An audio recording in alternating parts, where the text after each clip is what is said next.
Hi అండి. Present బిర్యానీల్లో చాలా రకరకాల వెరైటీస్ వచ్చేసినాయి. కానీ ఇంతకు ముందు బిర్యానీ అనగానే ఫస్ట్ గుర్తొచ్చేది దమ్ బిర్యానీనే. ఫ్రై పీస్ బిర్యానీ కూడా ఉంటుంది కానీ నాకు అదంత ఫ్లేవర్ఫుల్ గా అనిపించదు.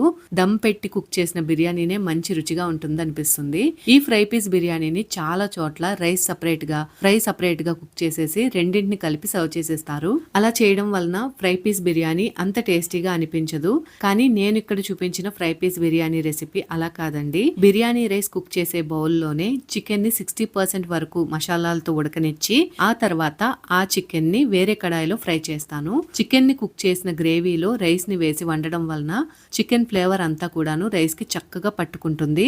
ఇలా బిర్యానీ రైస్ ని చికెన్ ఫ్రై ని సెపరేట్ గా వండుకున్న తర్వాత రైస్ కాస్త పలుకు మీద ఉండగానే దాని మీద ఫ్రై పీసెస్ ని వేసేసి మూతను ఉంచి ఆవిరిపోకుండా ఏదో ఒక బరువును పెట్టి కింద అడుగు పట్టకుండా ఐరన్ తవాని ఉంచి ఒక్క 10 నిమిషాల పాటు మీడియం ఫ్లేమ్ లో దమ్ చేసుకోవాలి. ఇలా దమ్ పెట్టడం వలన ఫ్రై స్మోకీ ఫ్లేవర్ కూడా రైస్ కి చక్కగా పట్టుకుంటుంది. స్టవ్ ని ఆఫ్ చేశాక 15 నిమిషాల పాటు మూతని ఓపెన్ చేయకుండా అలానే ఉంచేసి 15 నిమిషాల తర్వాత ఫ్రై పీస్ బిర్యానీని సర్వ్ చేసుకుంటే దమ్ బిర్యానీకి మించిన టేస్ట్ తో ఫ్రై పీస్ బిర్యానీ కూడా రెడీ అయిపోతుంది. కంప్లీట్ రెసిపీ లింక్ ని వీడియో కింద ఇచ్చి ఉంటాను, ఒకసారి చెక్ చేయండి. నేను ఇక్కడ చూపించిన విధంగా ట్రై చేయండి. ఫ్రై పీస్ బిర్యానీ ఫ్లేవర్ అదిరిపోతుంది. చికెన్ దమ్ బిర్యానీ కన్నా ఫ్రై పీస్ బిర్యానీనే ఎక్కువ ప్రిఫర్ చేస్తారు, అంత బాగుంటుంది.